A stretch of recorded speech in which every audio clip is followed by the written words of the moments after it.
Hello, Cook County. This is Dr. Kurt Farchmin from the Sawtooth Mountain Clinic. I wanted to take an opportunity to give you an update about what we know and what we don't know about coronavirus. This is something that's taken over our lives over the last 6 months or so.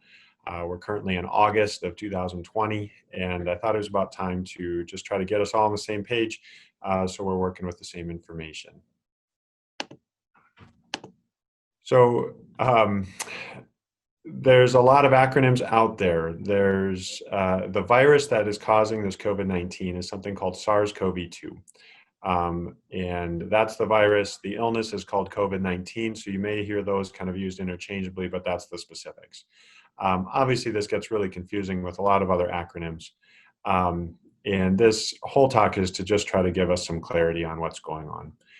Keep in mind, this was created in August of 2020. Information changes regularly. It may not be changing quite as fast as when this thing first started, but we're learning new things every day. There's studies coming out all the time. So if you're listening to this at a later time, realize that things may have updated since then.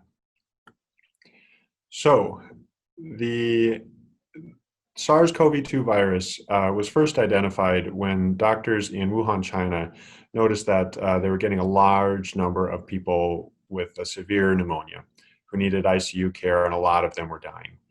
This started sometime around December of 2019, but as we know, it starts gradually and then gets worse, and especially when they hadn't identified what they were dealing with. It took a little bit to really notice what was going on, but relatively quickly they were able to identify it as a new coronavirus.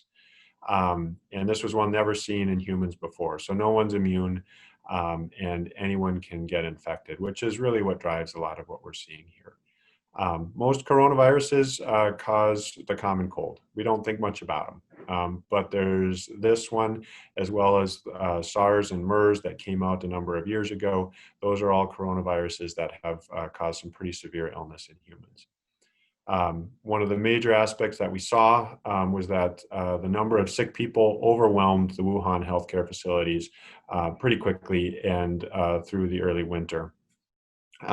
We tried to contain these like we did with SARS and MERS, but it didn't work. And some of that is because of how this virus spreads differently from those, and I'll talk about that a little bit later. But when we weren't able to contain it, it has now become a pandemic and spread everywhere, including Cook County. So in the last 6 months, we've learned a number of things. We know that around 80% of people will have only mild symptoms, anywhere from a common cold to a cough that maybe lingers for a while, to feeling ill but not needing medical care, like when you have influenza.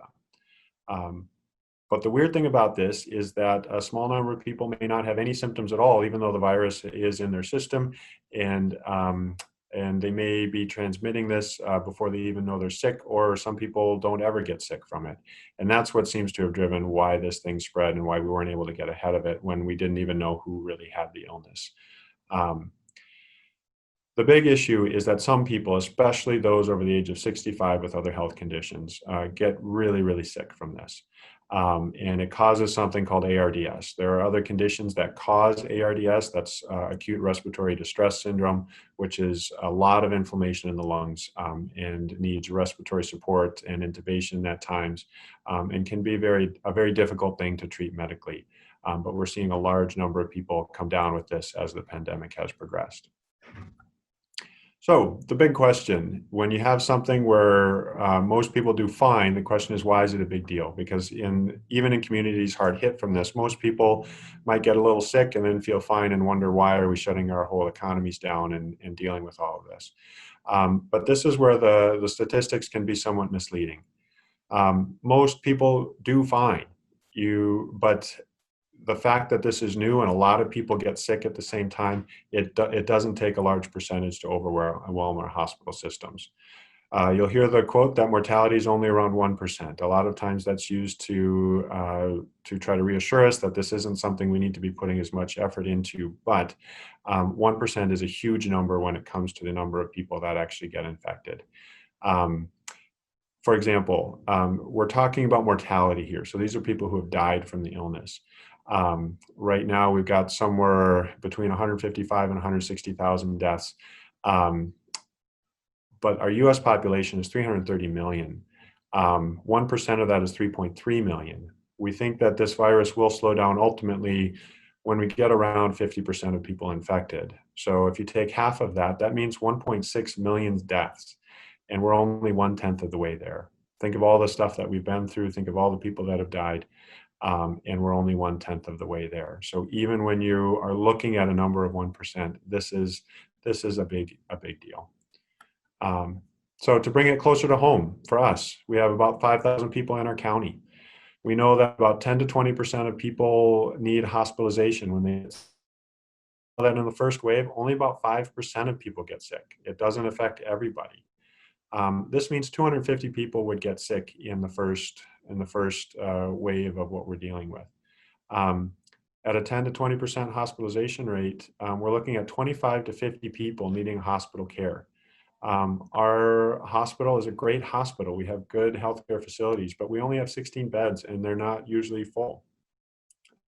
So you can see pretty quickly that, that this can overwhelm us if it's not held in check. And in the end, if half of our county gets infected, we would look at 25 people, community members, loved ones dying from this illness. That's why we're paying attention to this. That's why we're doing all the things we're doing. And so, so that's what these talks are about, is to try to share some sound information and try to clarify some things. There's going to be 2 more sections that I want to do to just help get the word out, make sure we're all working from the same page, and with some accurate information. So I hope you'll tune in for those, and I look forward to talking to you again soon. Thank you.